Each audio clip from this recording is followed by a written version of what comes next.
अब हम लोग कॉम्प्लेक्स नंबर से डील करेंगे डिस्टेंस फॉर्मूले को। ओके, डिस्टेंस फॉर्मूले को। तो कोई भी नंबर जो दिया होता है, कोई भी तुम्हें नंबर दिया हुआ है, एग्जांपल के तौर पर कोई कॉम्प्लेक्स नंबर दिया हुआ है 2 + 7i दिया हुआ है। क्या दिया हुआ है? 2 + 7i एक कॉम्प्लेक्स नंबर दिया। तो ये क्या है? ये क्या है? ये कोऑर्डिनेट पॉइंट भी है। ये क्या है? ये कोऑर्डिनेट पॉइंट भी है। हाँ सच है, हाँ सर सच है। कैसे? ये वाला पार्ट क्या एक्सप्रेस करता है x, और ये वाला जो पार्ट करता है के साथ वो होता है y, है ना। कोऑर्डिनेट में क्या होता है? एक पॉइंट x का होता है, एक पॉइंट y का होता है। यानी ग्राफ में अगर हम इस पॉइंट को लोकेट करें, तो 2,7 x आ गया 2, y आ गया 7, 2,7 तो x का 2, y का 7, समथिंग यहाँ पर आ गया समझो 2,7, है ना। और इसी को हम लोग कह रहे हैं 2 + 7i भी कह रहे हैं। क्या ये बात सच है? हाँ सर ये बात सच है। तो ये जो नंबर है ये एक कोऑर्डिनेट पॉइंट को एक्सप्रेस करता है। अगर हमें देखना है कि जैसे कि हमने क्लास 10th में डिस्टेंस फार्मूला पढ़ा था, क्लास 10th में भी, क्लास 9th में पढ़ा हुआ है हमने डिस्टेंस फार्मूला। अगर याद हो आप लोगों को, याद होना चाहिए डिस्टेंस फार्मूला, कि आपको 2 पॉइंट दिया जाता था। जैसे कि एक पॉइंट दिया हुआ 2, 3 और एक पॉइंट दिया हुआ है 5,6, समझो ये 2 पॉइंट दिए हुए हैं, ये 2 पॉइंट दिए हुए हैं। और इनके बीच में अगर डिस्टेंस निकालना होता था तो हम लोग कैसे निकालते थे? याद करो, याद करो। क्या हमारा फॉर्मूला था? डिस्टेंस का फॉर्मूला क्या था? √ बोलो x2 - x1 का होल स्क्वायर प्लस y2, या वैसे भी ले सकते हो, y1 ले लो, y2 ले लो, आगे पीछे कर सकते हो, चाहे x2 - x1 कर लो, चाहे y1 का होल स्क्वायर, फिर बाद में √ क्या। ठीक है, ऐसे ही करते थे ना, है ना। तो क्या करते थे, समझो ये तुम्हारा x1 हो गया, ये y1 हो गया, ये x2 हो गया, ये y2 हो गया। यानी कि हम लोग इसको कैसे निकालते थे? बोलो 5 - 2, मतलब x का x से माइनस कर लो, चाहे 5 - 2 कर लो, चाहे 2 - 5 कर लो, कुछ भी कर लो, आंसर माइनस में आएगा, होल स्क्वायर करोगे तो आंसर प्लस में ही आ जाएगा। तो इसी 6 - 3, 6 - y का y से माइनस करना है, x का x से माइनस करना है। तो ये हो जाएगा 6 - 3, 3 का स्क्वायर, और √ तो चल ही रहा है, 9, 9, 18 √ यानी कि 9 के 3 बाहर आ जाएगा और अंदर 3 रह जाएगा, है ना। इसको स्प्लिट करोगे 9 × 2 में, √2 रह जाएगा। ठीक है, तो ये हो गया डिस्टेंस 2 पॉइंट के बीच का। ये क्या हो गया? डिस्टेंस फॉर्मूला 2 पॉइंट के बीच का। ठीक है, यहाँ तक तो ठीक है, ठीक है, ठीक है, ठीक है। चलो, तो अब हमें है ना यही कॉम्प्लेक्स नंबर में फॉर्म में दिया हुआ डिस्टेंस फॉर्मूला यूज़ करना था, ऐसे भी कर सकते हो। इसके अलावा आपको कुछ फॉर्मूले भी दिए हुए हैं इस बार, उस फॉर्मूले के थ्रू भी कर सकते हो।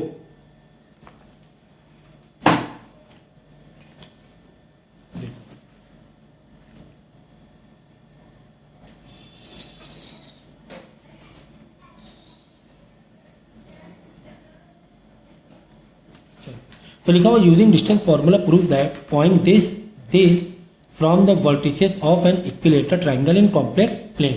देखो क्वेश्चन समझना फिर से, देखो यूजिंग डिस्टेंस फॉर्मूला, एक पॉइंट ये दिया हुआ है जो कि कॉम्प्लेक्स फॉर्म में, ठीक है, दूसरा पॉइंट ये दिया हुआ है जो कि कॉम्प्लेक्स नंबर के फॉर्म में। From the vertices at an equilateral triangle, मतलब एक ये जो 2 वर्टिसेस 2 पॉइंट है, ये इक्विलेटरल ट्राइंगल के 2 पॉइंट है। तीसरा पॉइंट हमें नहीं मालूम है, तीसरा पॉइंट हमें नहीं मालूम, लेकिन ये 2 पॉइंट दिए हुए हैं और इनके हमें निकालना है क्या? इस इन कॉम्प्लेक्स प्लेन, मतलब कॉम्प्लेक्स प्लेन में है। ठीक है, चलो फटाफट प्रूफ करते हैं हम लोग। ए का वैल्यू क्या दी गई है यहाँ पे? देखो हाँ ये दिया हुआ है 1, ये दिया हुआ है 3 पॉइंट, ये दिए 3 पॉइंट दिए हुए हैं 1, दिस एंड दिस, ये 3 पॉइंट तुम्हें दिए हुए हैं, ये 3 पॉइंट तुम्हें दिए हुए हैं और तुम्हें प्रूफ करना है कि कॉम्प्लेक्स प्लेन के पार्ट है 1, दिस पॉइंट, ठीक है ना। तो जब अगर जैसे 1 दिया हुआ है, इसको अगर हम कॉम्प्लेक्स नंबर जैसा फील करें तो इसका क्या इक्वेशन बनेगी बताओ? ये a + ib में दिख रहा है क्या? नहीं। तो इसको a + ib में कन्वर्ट करें, क्या होगा? 1 + 0i, 1 + 0i, याद रखो। i क्या है? रियल नंबर है, इमेजिन नंबर तो है ही नहीं, 0 है, यानी i में 0 लगाएंगे। तो इसका चलो मैं करके दिखाता हूँ।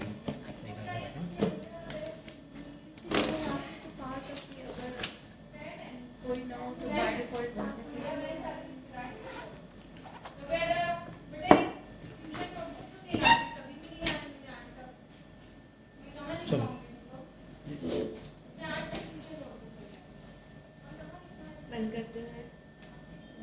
देखो, तुम्हें दिया हुआ है 1.1 दिया हुआ है, 1 पॉइंट मतलब 1 पॉइंट मतलब कोऑर्डिनेट, इसके अंदर 2 छुपे हुए रहते हैं, कॉम्प्लेक्स नंबर के फॉर्म में है i/2, और तीसरा पॉइंट जो दिया हुआ है 1 माइनस -1 माइनस √3 i/2।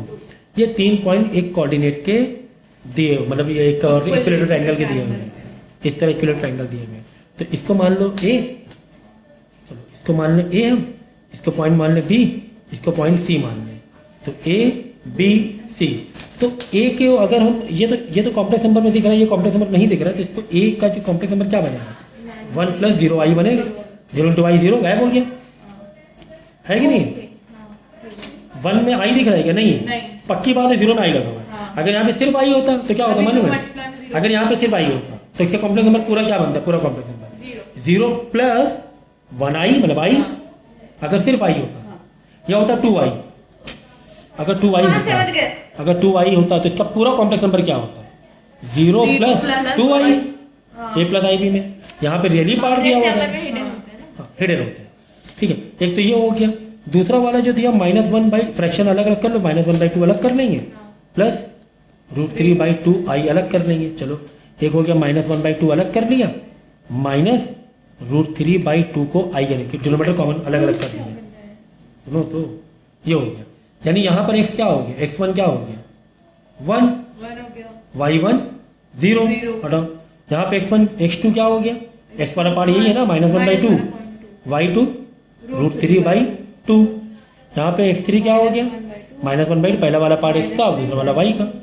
y3 क्या हो गया माइनस का √3/2, हाँ ये ना, मतलब एक पॉइंट डिवाइस है 1,0, ओके सर, -1/2 √3/2, ओके सर। सी वाला -1/2 -1/3/2, मिल गए सारे point, x1 y1, x2 y2, x3 y3, है कि नहीं? ये तीनों पॉइंट हमें अलग अलग मिल गए। सुनो, तीनों पॉइंट हमें अलग अलग मिल गए। ये कहा जा रहा है कि इक्विलेटरल है, इक्विलेटरल मतलब इनके जो डिस्टेंस होंगे वो क्या होंगे, इक्वल होंगे। इनके जो डिस्टेंस होंगे क्या होंगे, इक्वल होंगे। चलो निकाल लेते हैं। हमें यही प्रूफ करना है कि ये एक इक्विलेटरल ट्रायंगल है। हमें प्रूफ क्या करना है, शो करना है या प्रूफ करना है ये क्या है, इक्विलेटरल ट्रायंगल है, ये हमें प्रूफ करना है। तो इक्विलेटरल ट्रायंगल के यार क्या है यार, सबका डिस्टेंस बराबर कर लो ना, डिस्टेंस इक्वेट करते जाओ। ए और बी के बीच में ए बी डिस्टेंस अगर बराबर आ गया बी सी के, इधर ए बी का डिस्टेंस निकाल लो, इधर बी सी का डिस्टेंस निकाल लो, इधर ए सी का डिस्टेंस निकाल लो। ए बी का डिस्टेंस कैसे निकालोगे, अंडर रूट में x2 - x1 y2 - y1, ऐसे तो निकालोगे अंडर रूट, अभी जो बताया मैंने डिस्टेंस फॉर्मूला, तीनों को निकाल लो बस। अगर तीनों बराबर है मतलब इक्विलेटरल ट्रायंगल है वो, नहीं है तो नहीं है। तो देखो x का x से माइनस करना है, y का y से माइनस करना है, ठीक है। तो -1/2 -1 का होल स्क्वायर, ये शो करना है इक्विलेटरल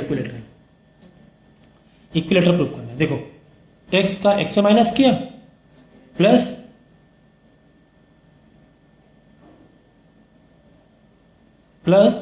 y का y से माइनस कर लो, तो -1/2 -1, ये वाला माइनस ही लो ना अंदर, प्लस डिस्टेंस वाला x2 - x1 का whole square plus y2 - y1 का होल स्क्वायर। देखो दिस माइनस दिस का स्क्वायर, फिर प्लस दिस माइनस दिस, और जो डिस्टेंस फॉर्मूला हो गया √3/2 -0 का होल स्क्वायर, यही होगा। देखो दिस माइनस दिस का whole square, this minus this का होल स्क्वायर, मतलब बीच में क्या रहेगा, प्लस लगेगा। एक तो ये हो गया, ए बी का डिस्टेंस यहाँ निकाल लेना कितना आ रहा है। फिर बी सी का निकाल लो, बी सी के लिए सेम अंडर रूट -1/2 मतलब पहले का दिस माइनस से प्लस हो जाएगा 1/2 का होल स्क्वायर, ये माइनस ही क्या है, तो -1/2 माइनस क्या हो गया, प्लस हो गया है। फिर प्लस y का y से कर लो, माइनस का √3/2 -√3/2 का होल स्क्वायर, समझ गया ना। x2 - x1 का होल स्क्वायर, y2 - y1 का होल स्क्वायर अंडर रूट में, डिस्टेंस फॉर्मूला हमारा। ये तो बहुत पुरानी बातें हैं, ये सब बातें तो बचपन वाली है। फिर AC का निकाल लो, AC का चल लो, -1/2 -1 का होल स्क्वायर प्लस y का -√3/2 -0 का होल स्क्वायर, समझ गए बस। तीनों का आंसर निकाल लेना। अब ये आंसर तो भाई आपको खुद निकालना पड़ेगा, ये सब चीज़ें तो मैं नहीं बताऊंगा, ये आपको खुद करना है, ठीक है, खुद करना है और आंसर निकालना है। कितना आ रहा है आंसर? आ जाएगा सबका √3 आंसर आ जाएगा। √3 मतलब ये इक्विलेटरल ट्रायंगल है, ये इक्विलेटरल ट्रायंगल है। सो एक्सरसाइज 2 का ही ISC के पॉइंट ऑफ व्यू से देखेंगे, विवेल अग्रवाल के एक्सरसाइज 2 का सेकंड क्वेश्चन है। बोला गया है तुम्हें कि 3 पॉइंट तुम्हें दिए गए,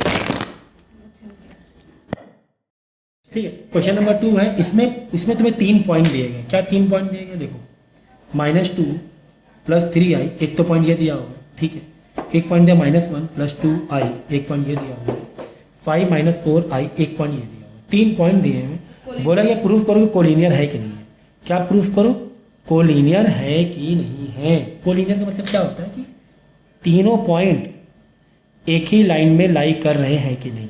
A B C, इसको मान लो A, इसको मान लो B, इस पॉइंट को मान लो C, मतलब सबके दो कोऑर्डिनेट लिख आएंगे A B C। तो इसका प्रूविंग कैसे होता है? इसका प्रूविंग कैसे होता है? अगर A और B का डिस्टेंस, AB + BC का डिस्टेंस AC के बराबर हो गया, मतलब कोलिनियर हो जाएगा। कॉन्सेप्ट है। AB + BC = AC हो जाए तो कोलिनियर। जैसे AB 2 सेंटीमीटर, BC 3 है, तो AC पक्का 5 सेंटीमीटर आना चाहिए। अगर ये नहीं आ पक्का वो ट्राइंगल हो जाएगा। समझो कि अगर एक लाइन A इधर है, C इधर है और B इधर है, देखो ट्राइंगल जैसा फॉर्म नहीं करने लगा, ट्राइंगल जैसा फॉर्म है। एक लाइन पे है क्या? नहीं है। तो कैसे पता चलेगा? तो ऐसे पता चलेगा। तो ये बात पक्की हो जाएगी क्या कि AB और BC की लेंथ AC के बराबर नहीं होगी। जो ट्राइंगल का कॉन्सेप्ट है, तो ट्राइंगल के 2 साइड का प्लस तीसरे साइड से हमेशा बड़ा होता है। ये ट्राइंगल का कॉन्सेप्ट है। क्या है? बताइए। ये 2 लाइन का प्लस, कोई भी 2 लाइन का प्लस तीसरी लाइन से क्या होता है? बड़ा ही होता है। मतलब कोलिनियर नहीं, वो ट्राइंगल हो गया। अगर कोलिनियर तो कोलिनियर, ट्राइंगल है तो कोलिनियर नहीं है। तो ट्राइंगल अगर ये दोनों का प्लस यानी AB + BC एनी 2 साइड का प्लस तीसरी साइड के बराबर नहीं आया, अभी इसमें सीक्वेंस दिया ना, पहला पॉइंट, दूसरा पॉइंट, तीसरा पॉइंट, तो हिसाब से AB + BC = AC बना। तो ज़्यादा इसमें कन्फ्यूजन वाली बात नहीं है, क्योंकि तुम्हें सीक्वेंस से दिया गया है। तुम्हें ये पॉइंट सीक्वेंस से दिए गए, एक पॉइंट A, दूसरा पॉइंट B, तीसरा पॉइंट C। अगर A और B का डिस्टेंस प्लस B और C का डिस्टेंस यानी दोनों का प्लस, डिस्टेंस दोनों का प्लस कर देंगे तो AC का बराबर ही तो होगा। अरे भाई AB का डिस्टेंस 3 है, BC का डिस्टेंस 7 है, तो AC कितना होगा? 10 होगा कि नहीं होगा? 7 + 3 10। तो वही कह रहे हैं, अगर AB + BC बराबर हो गए किसके? AC के, तो मतलब कोलिनियर है। नहीं तो कोलिनियर नहीं, वो तो ट्राइंगल बन जाएगा पक्का। अगर इक्वल नहीं तो ट्राइंगल ही बना ना वो, देखो पॉइंट तुमने इसे उठा दिया, मतलब इक्वल। तो क्या करेंगे हम लोग? कुल मिला के हमें ये चेक करना है, हमें AB का डिस्टेंस निकालना है, हमें BC का डिस्टेंस निकालना है, हमें AC का डिस्टेंस निकालना है, ठीक है। तो AB का डिस्टेंस कैसे निकालूँ? यहाँ पॉइंट तोड़ना है अलग अलग। यहाँ पे x क्या है? -2 है, y क्या है? +3। हाँ, यहाँ पे x क्या है? -1 है, y क्या है? 2 है। यहाँ पे x क्या है? 5 है, y क्या है? -4 है, बस। तो AB मतलब ये वाला हो गया डिस्टेंस फार्मूला। बिल्कुल सही कहा मिस सामिया, आपने बिल्कुल ठीक कहा कि हम क्या करेंगे? डिस्टेंस फार्मूला लगा देंगे। x का x से माइनस, -1 माइनस माइनस +2 का होल स्क्वायर हो गया ना, -1 -2 दिस माइनस दिस है, तो ये माइनस माइनस प्लस हो जाएगा, प्लस y का y से 2 - 3 का होल स्क्वायर है ना, x2 - x1 का whole square plus y2 - 5y1 का होल स्क्वायर। इसी तरह ये वाला भी कर लेंगे, इन दोनों को करना। 5 - -1 यानी प्लस ही हो जाएगा का होल स्क्वायर प्लस -4 -2 का होल स्क्वायर। ये वाला चेक कर लेना। फिर AC चाहिए हमें, यानी इसका हिस्सा चाहिए। ये हो गया, BC हो गया। AC चाहिए, इसका हिस्सा चाहिए। 5 - -2 मतलब 5 + 2 हो गया, है ना। 5 - -2 का होल स्क्वायर, तो माइनस माइनस प्लस, फिर प्लस -4 +3 ना -3 का होल स्क्वायर। बस इसके आंसर चेक कर लेना। अगर ये तीनों का डिस्टेंस बराबर आ रहे हैं, नहीं, अगर इन दोनों का डिस्टेंस का प्लस इसके बराबर आ रहा है तो कोलिनियर है। तो इसका डिस्टेंस कितना आएगा? इसका डिस्टेंस आएगा √2, BC का डिस्टेंस आएगा √34। मैंने बराबर की बात नहीं कही। और इसका डिस्टेंस आएगा नहीं यार कहाँ गया, BC का डिस्टेंस आ रहा है √2 शायद, √2 और इसका आ रहा है 2√2 AC का, चेक कर लेना। तो चलो देख ले, AB प्लस BC करना है हमें क्या करना है, AB प्लस BC यानी 2√2 plus 2√2 is equal to AC मतलब 2√2, तो 2 प्लस 2 2√2 तो हुआ है 1x प्लस 1x मतलब ये कोलिनियर है। अगर ये आंसर आ रहा है चेक करना, बस तुम लोग चेक करना प्लीज, ठीक है, क्योंकि वो फिर एक कैलकुलेशन में वाली बात है, बाकी कुछ खास कॉन्सेप्ट नहीं, तो कैलकुलेशन है यहाँ पर, ठीक है ना। तो एक कोलिनियर कहानी होती है AB plus BC equal to AC, मतलब दो जो टुकड़े टुकड़े डिस्टेंस है दो AC के बाद, अगर तुम्हें पॉइंट का सीक्वेंस नहीं दिया होता तब तुम्हें अलग अलग तरीके से प्लस करना पड़ता, जो सबसे बड़ा होता।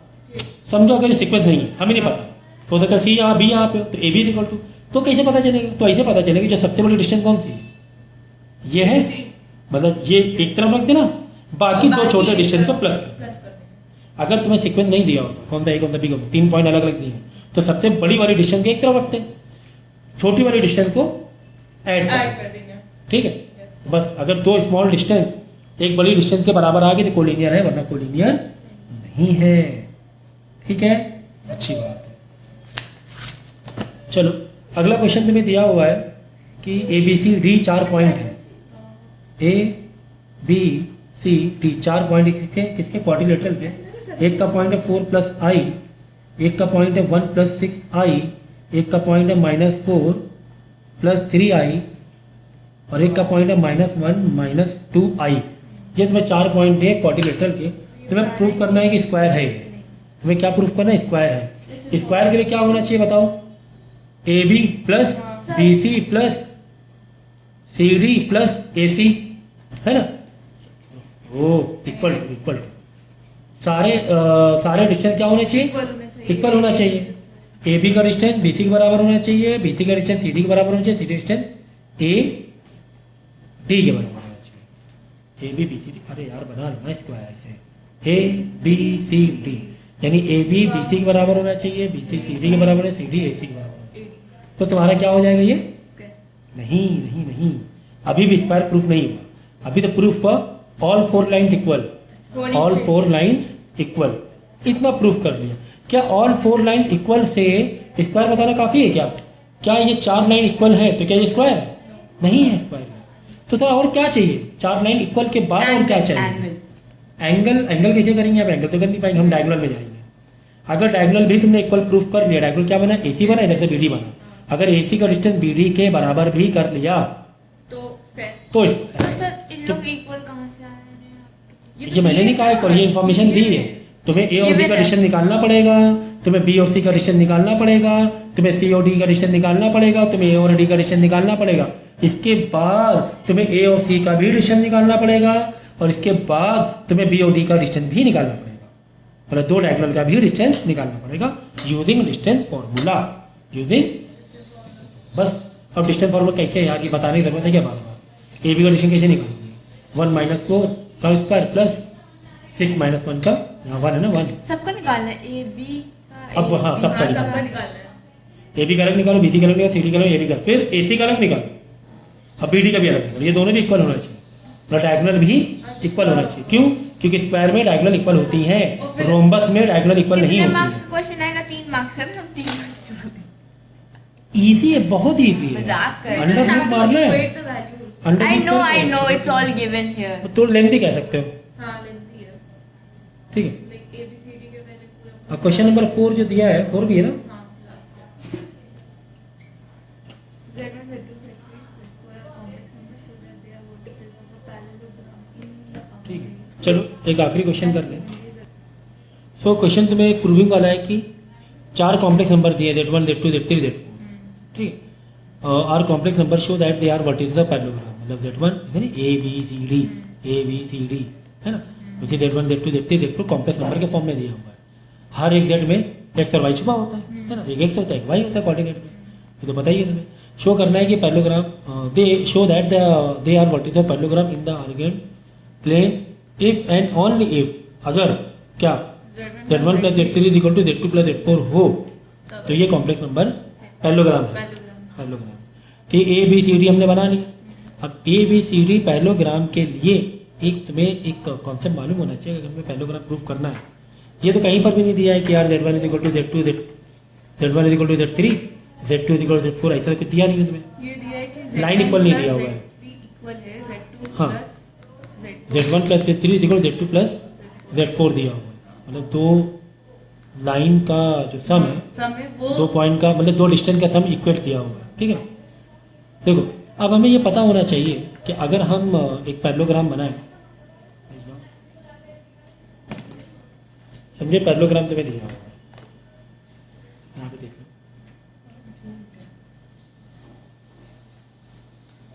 ये Z1 है, Z2 है, Z3 है, Z4 है।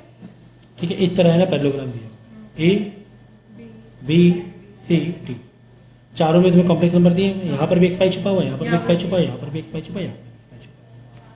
ठीक है, इतना समझ गए। अब पैरेललोग्राम प्रूफ करने के लिए तुम्हारे पास जो डायगोनल है ना, ये AC एंड BD, AC का डायगोनल और BD का डायगोनल का जो मिड पॉइंट होता है वो कॉमन होता है। मिड पॉइंट क्या होता है? कॉमन होता है। तो मिड पॉइंट कैसे निकालते हैं याद है? H2 प्लस X1 अपॉन 2, है ना, याद है कि नहीं याद है? बस अगर ये दोनों का मिड पॉइंट एक दूसरे के बराबर कॉमन है, बस इक्वल हो जाएगा। तो हमने क्या किया, वही क्या किया कि मिड पॉइंट ऑफ AC तो कैसे रहेंगे? Z1 प्लस Z3 अपॉन 2, है कि नहीं बात है? AC का मिड पॉइंट कैसे लोगे? Z1 प्लस Z3 अपॉन 2, है ना? हाँ, तो मतलब यहाँ Z1 प्लस Z3 अपॉन 2, और BD का मिड पॉइंट कैसे लोगे? Z2 plus Z4 upon 2। ये दोनों का मिड पॉइंट क्या है? कॉमन है, कॉमन है। बस इन दोनों की इक्वेट करा दो, फिर बस इक्वेट करा के 2 से 2 रिड्यूस हो गया, आ गया, प्रूव हो गया। सबसे आसान तरीका यही है ना। ये लिखा mid point of AC this, mid point of BD this, और AC और BD का मिड पॉइंट जो होगा वो सेम होता है ना, कॉमन होता है। जो मिड पॉइंट होता है देखो, इसका मिड पॉइंट यहाँ पर आएगा और इसका मिड पॉइंट यहाँ, तो दोनों के मिड पॉइंट तो कॉमन ही है ना। बस दोनों के मिड पॉइंट के इक्वेशन को इक्वेट कर दिया हमने, बस यही तो प्रूफ करा। 2 से 2 कट गया, ये दोनों यही प्रूफ करना था। देखो यही प्रूफ करना था, है ना। तो ये आपकी पूरी होती है exercise number 5.2। 2। Oh my god! Yeah.